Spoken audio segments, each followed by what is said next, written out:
Most bankers aren't ready to help you until after their third cup of coffee. But with Central National Bank's after-hours service, you don't have to wait for the bank lobby to open to get help. You can contact us from 6 to 8:30 in the morning or from 5 to 10 in the evening, and we'll connect you to a real, live, local person who can answer questions and fix problems 7 days a week. Bank different. Bank Central. Central National Bank. Member FDIC.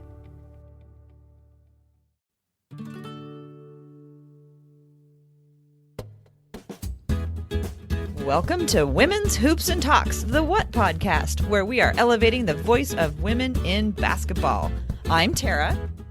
And I'm Cassidy. Thank you so much for listening today. We have an awesome guest today, Amara Baptist, who is the digital content manager for the Portland Trail Blazers and co-host of Social On the Sidelines podcast. Welcome back to Women's Hoops and Talks, Amara. Thanks for having me again, guys. Can't wait to talk to you about our topic of the day. But before we get into that, just want to remind everyone that you can follow Hoops and Talks podcast on Twitter at Hoops and Talks, and you can subscribe to the show in the Blazers Edge podcast feed on whatever platform you use to get your podcasts. So we usually start the show off with an icebreaker. Amara, are you up for one today? Let's do it. Okay, so what is your go-to game viewing snack? Ooh, I'm a big pizza person. I know that's not really a snack, but it can count as a snack. Pizza. Let's say pizza rolls. Let's do that. Nice. Tara, do you have a favorite? Wait, I want to know what kind of pizza rolls you like. Like, what's your favorite filling? I'm a big fan of just like pepperoni. I have so kind of my brand on the internet turned into being anti-pineapple. So I have to throw that in there. But yeah, pepperoni. I feel like you can't go wrong with pizza rolls. Yeah. Nice. Very classic. I love it. Okay. So for me, I don't necessarily have a regular snack, but I definitely have something that I turn to when things aren't necessarily going well.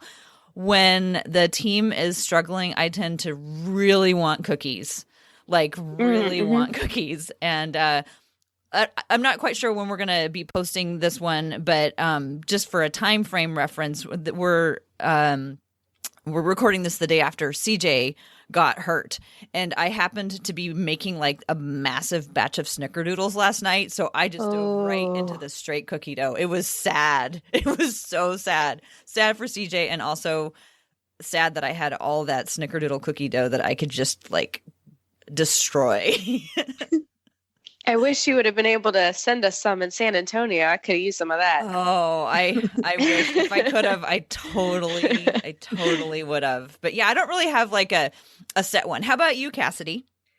I think my go-to is if I'm snacking in a first half, I think my go-to would have to be like chips and guacamole or just guac. And then if it's a second half situation, either sad or happy, I think my snack would have to be ice cream. Solid. Yeah, that's a good one. You know, the ice cream sandwiches that they sell at the Moda have become a regular part of my routine now. And they're amazing. They have the ones upstairs that are slightly smaller, which are just perfect. And I can pretend that because they're smaller, I'm being like really good. I don't know if you two have discovered those yet, but they're like in the children's area. The perfect size. Nice. I need to find them. Perfect size. Well, Amara, it's so great to have you back on the show. The last time we talked to you, you had just gotten to Portland and we're just getting familiar with the community. So our first question is, I totally just stole this from you, Cassidy. That's okay. Go for it. We tried so hard to like plan out everything in advance and I immediately go off script.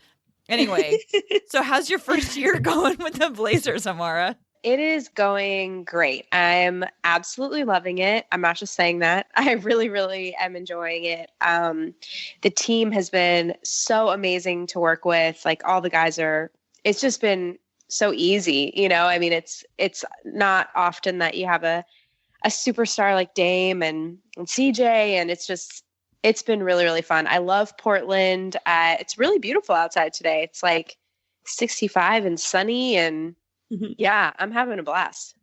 Awesome. What's been the most surprising thing you've discovered about the Blazers or Portland?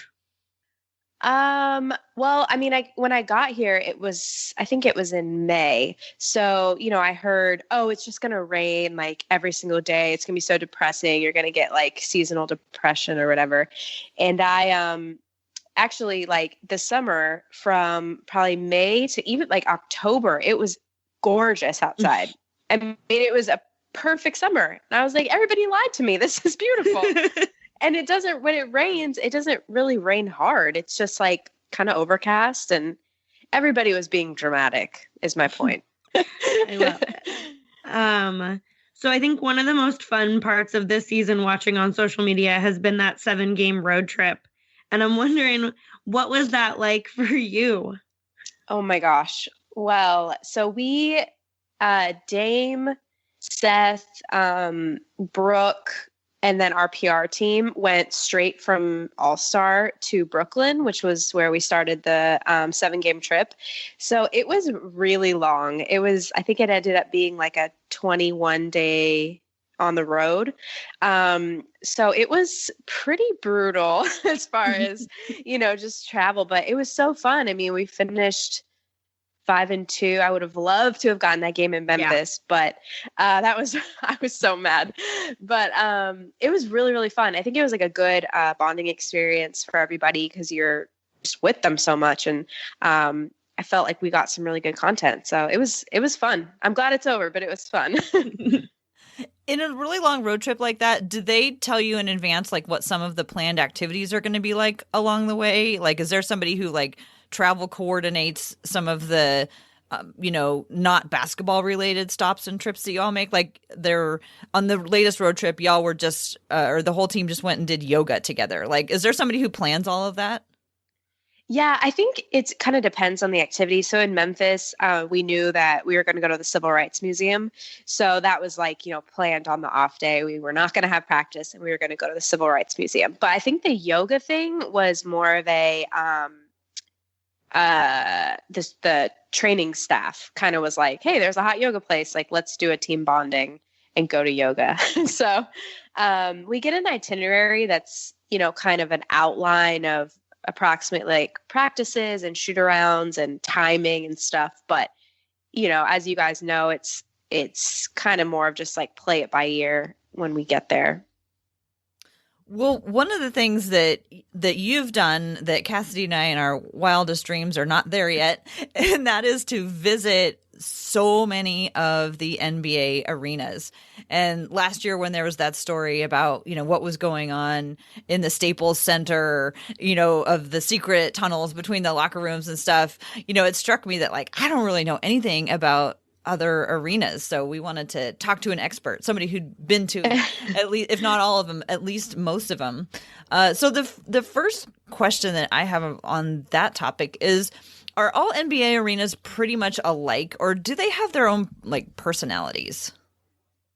I mean, generally they're pretty similar. You'll see the same kind of layouts with like the media room and kind of the concourse level, but they definitely have their own flavors. And the Staples Center tunnel incident is still one of my favorite stories of all time. That was just incredible. I've never seen the secret tunnel, but I really wanted to find it when we were there recently.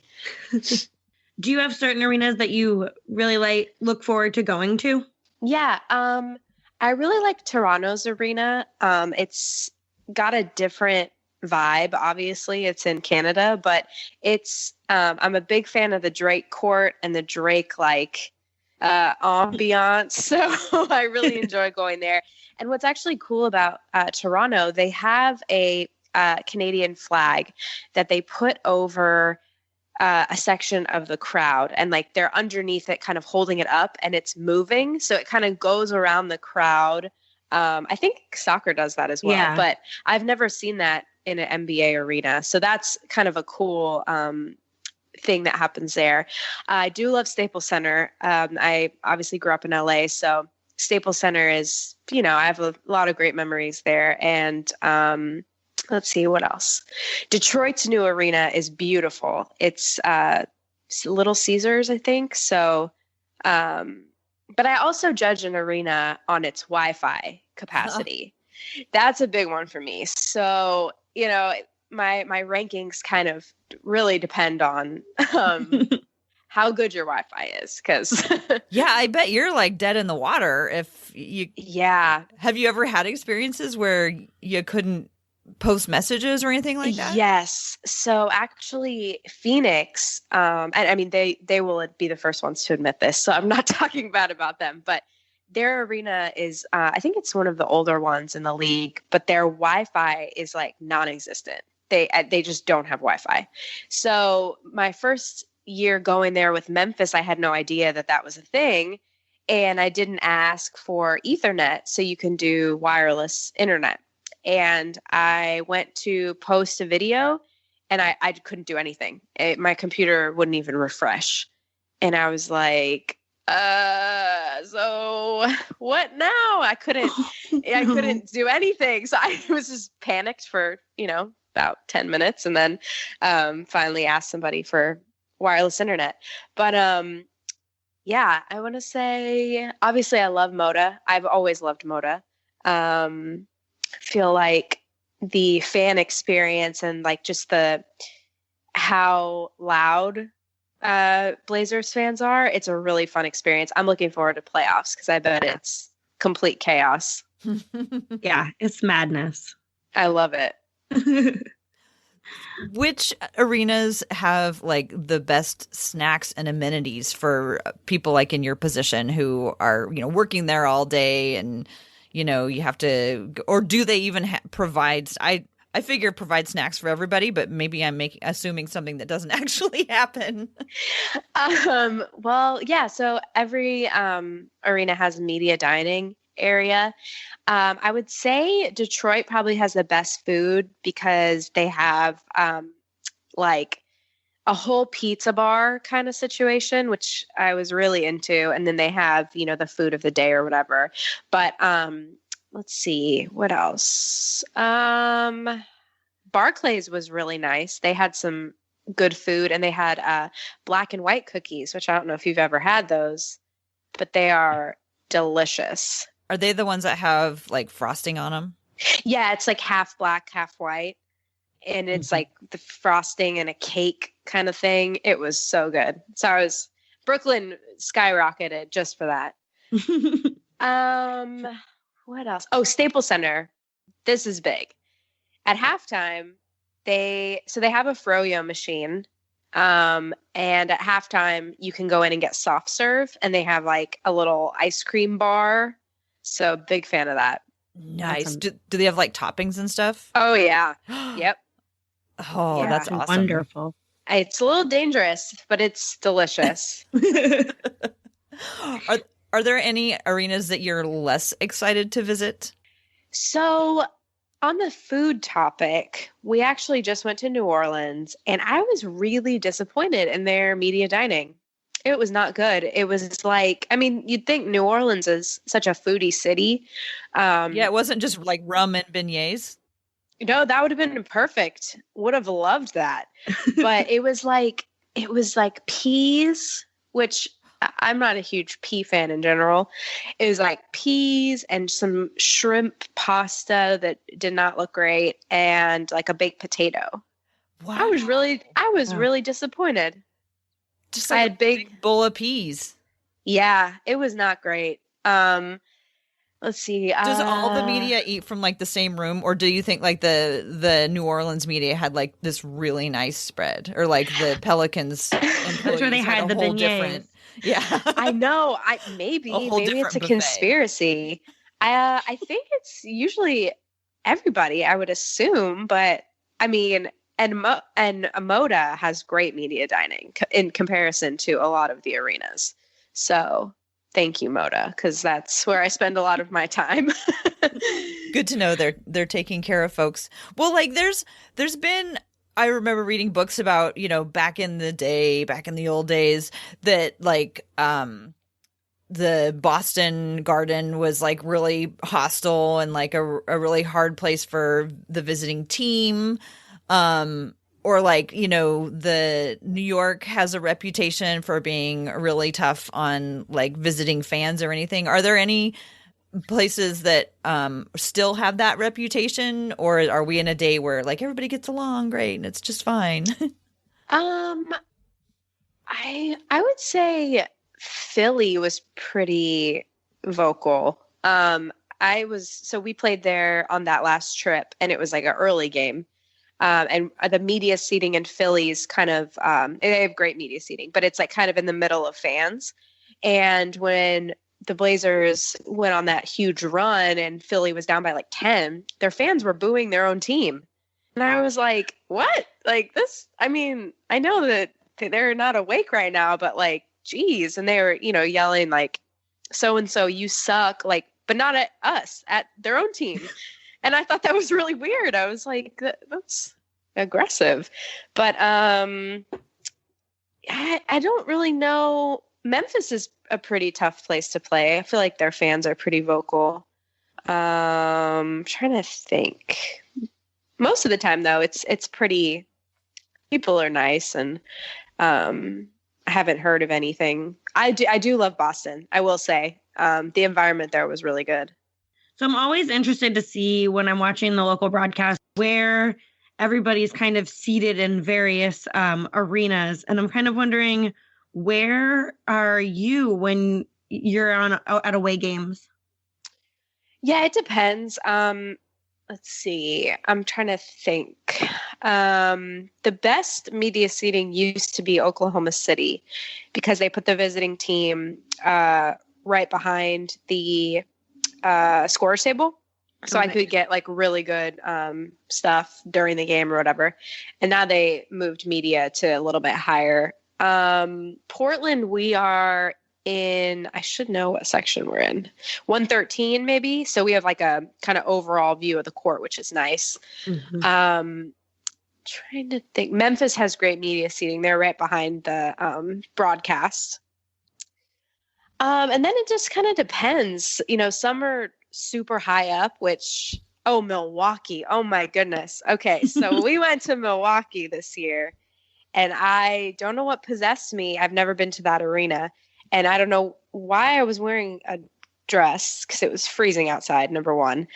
And I looked up at the media seating, and I'm not being dramatic, it was like 4 flights of stairs to get to. Oh no. And I was like, is this a joke? How do I get up there? So that was high. But most of the seating, it's pretty good. It's, it just kind of depends on the arena. And if it's a nationally televised game, obviously, like us lowly people will get bumped for, national. But yeah, I don't know if that answered your question, but. Do you move around at all during games? No, usually just pregame. That's when from, 4 to 7 p.m. is kind of when I'm running around. And then once I'm in my seat, I'm pretty settled for the game. Do they consider, so you work for the team, so do they put you in a place that's different from like the Portland media, or do they put you all together, or is it different? Like how do they look at you in terms of like where to place you during a game? I think it just depends on because the PR team of the home team kind of decides where to place media. So when they see Trailblazers Digital on my credential, it kind of just is up to them where they want to seat us. Usually it's I'm sitting with NBC Sports Northwest folks, and Jason Quick, Joe Freeman, and Jamie Hudson, and Casey. Obviously, we sit together. But actually, the thing that I've found matters more than kind of the title is the actual credential that you have, because if you have a visiting team credential, you don't need to wear a photo vest to be on the court. And if you have a media credential, you have to get like super ugly photo vests from the visiting team and rock those pregame, which I get made fun of constantly for. So I'm always hoping for a visiting team credential. Do you have any idea why that is? Is it just because they don't recognize you? I think it's so I don't have to wear them in Portland, thankfully, because like security and all them know me. I think it's more of just like the NBA is making an effort to make the court like more clear pregame. So it's kind of differentiating from, any credentialed media to like, okay, you're with someone that is supposed to be here. I don't know. That's my least favorite part because you just don't know what you're going to look like. Right. I mean, it's for 30 minutes, but you look like you're working for the other team. And it's hard to like, match those colors with your outfit and oh my goodness, one of those, it really is. I have given up on that. I'm like, this is what I will never forget. Phoenix, we went to get photo vests. I was with Bruce Ely, and he has to wear that during the game. I can take it off once I go to my seat, but they had 2 options for photo vests, and he got the last like quote normal looking one, and it was bright orange. I looked like a airport person. Like it was so bad, and literally the whole team just was like, "Are you serious?" Just pointing and laughing. It was not cute at all. Someone go and put paddles in your hands. I know. You could help with the runway. It was so bad. I have a quick question about how you like do the job during the game. And really it's just like what are the most high stress parts of the game, and then are there any parts of the game where you can kind of just like actually sit back and watch? What does the flow of what you're actually doing during the game go? That's a good question. I guess I'm pretty much watching in a relaxed state most of the game. And just if there's, a great play, we have a Slack group and I'll be like, hey, let's pull that highlight. And then our video team pulls it, puts it on social, and then I post it. So it's pretty much that workflow, just watching the game and kind of differentiating like, okay, this highlight's good enough for Instagram and this highlight should just stay on Twitter, etc. And then obviously as the game goes on, if it's a close game, that's definitely more of a high stress situation, especially like, what was a game that was closed recently? I can't remember, but maybe the OKC game at home was really stressful because it was so much going on at the end of the game with Nurk's ejection and the 2 free throws and everybody's standing and you're trying to see over everybody. But it's mainly just I'm quote unquote watching the game. But once I get the highlights, then, you kind of have to think about captions and all that stuff. But I would say I watched the majority of it. Do you have a favorite thing that you're looking for during games just for that you love to see happen? I love bench reactions. That's like my favorite part. I think we have an amazing bench reaction team. I would say it's one of the best in the league. I definitely agree with that. I love watching Zach Collins on the bench, and it's just whenever there's a big play, I always message our broadcast. I'm like, did we get that? I can use it as a GIF or whatever.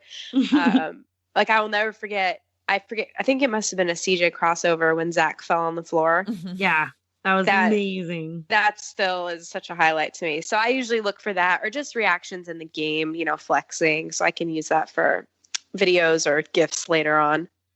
Nice. Well, there's going to be a group of us coming to the game in Denver in the beginning of April. That's going to be a tense couple of games that the Blazers are going to be trying to win against a very, very good Denver team. So is there anything that we should know about that arena? And can we come and say hi to you? Yes, I really hope you do. And I think we should definitely get you guys on the social channels. So we'll definitely do that. That arena is cool. It's the altitude is real though. Like that kind of takes your breath away when you're exercising or walking up the stairs in Denver. I thought that was a myth, but that's a real thing. So just take your time walking up the stairs because you're going to get winded. That arena is really nice, actually. I can't remember if the Wi-Fi is good there. I think that was one of the ones that was a struggle. So maybe get your data and don't go on the Wi-Fi so you can post. Make sure we have lots of battery on our phone. Yes. I've always wondered, like, how would you recommend, like, when, you want to go say hi to somebody, but when you're working, like, what's the best way to, like, approach so that we don't, like, cramp your style too much, but we do get to say hi? I'm always, like, super stressed about that. Number one, I love seeing people at games, so you would never do that. I am awful at being aware of my surroundings when I'm working. So for me, just like scream at me, because I'm seriously, like, I forget who I was. Someone was at the game and they were like, "You completely ignored me." I was like, "I did not even know you were there," because I was zoned in. So just yell at me and I would love to come say hi. Perfect. Sounds good. Well, does anybody have any other questions, or should we go ahead and wrap it up there and go back to our CJ watch? Oh, man. Oh, sorry. I didn't mean to bring everybody down with that. You know what? I have a feeling he's going to be fine. I think he's going to be okay. I'm bringing that into the energy of whatever. I'm thinking maybe just a few games rest, no problem. Like, yeah, back in better than ever. Backing up and ready to go and tell us about life. Yeah. Okay, well, I will also put out, like, the good vibes into the universe for our friend there. Well, I guess that'll do it for this week's What Podcast. Thanks so much for having me. Yeah, it was a pleasure, and we will definitely have you on later again. And, if you ever have anything that you, like, want to come on and talk and be like, "Oh, this would be great to talk about," definitely let us know, because you have an open invitation anytime. I appreciate that. Thanks so much. Did we want to do coffee talk real quick? Absolutely. Let's do it. Awesome. So this week for coffee talk, I've got a recommendation for one of Portland's newer players, the Cinder Cone from Never Coffee. I'm recommending for Rodney Hood. Because of a little bit of name play there, the Cinder Cone is actually named after Mount Hood. And so Mount Hood, Rodney Hood. But it's a really great coffee with a huckleberry tartness and a filbert finish. And for those of you who are not Oregon natives, that's a hazelnut. So. It's a good coffee. Is that a good one for, like, for brewing, for pour over, for espresso? Like, what's its best? Do you know what, like, its best uses? I have had it as an espresso a few times, and I really like it that way. You get a lot more of the tartness that way. I have not tried it any other brew methods, but I believe at their cafe they serve it as a drip as well. And so I bet it's delicious that way. It's probably time for a little bit to go have a pick-me-up right now, as a matter of fact. I might have to go have some coffee when we're done with this. It's always time for coffee in my world. Agreed. Amara, do you want to tell folks where they can find you on the internets? Yeah, you can find me at Amara Baptist and at Trailblazers. Give us a follow on Instagram, Twitter. Like us on Facebook. You know the drill. How about your podcast? Do you want to talk for a sec about your podcast? Yeah. So we actually just hit 1 year yesterday. So congratulations. That's awesome. Thank you. Yeah. Social on the Sidelines.